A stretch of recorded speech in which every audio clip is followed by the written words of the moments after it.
नवदिन यात्रा आसी चंदन मंडप अवस्थान करिथिबा ठाकुर अजा श्री सिद्ध बलराम देव बकुलवन स्थित निज मंदिर को रथरे बाहुड़ी जाइछन्ति। फेरिबा बाटरे साक्षीगोपाल ठाकुरଙ୍କ महासुआर स्वर्गत दासरथी खुंटियांक घरे स्वर्गत खुंटियांक पुओ अदालत खुंटिया पोड़पिठा भोग लगी करथिले। बीरी अरुआ चाउल गुड़ नड़िया अलैच लवंग गोलमरीच खिसमिस आदि मसला गुंड भल घी कर्पूर मिश्रण करी महासुआर घर कुलबधू माने अजांक पई श्रद्धारे पोड़पिठा प्रस्तुति करथिले। दैनंदिन देवनीति मध्यरे मंगल आलती अवकाश बालभोग परे मध्याह्न चकाछाड़ खेचुड़ी भोग अनुष्ठित होइथिला।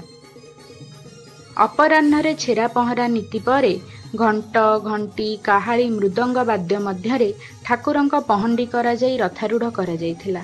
श्रद्धालु और छोट छोट पिला माने चंदन मंडप निकटरू रथ टाणी नेइथिले। नवदिन अवस्थान समय आखपाख लोके आड़प मंडप भोग लगी करने सहित श्रद्धालु माने प्रत्यह आड़प दर्शन करथिले।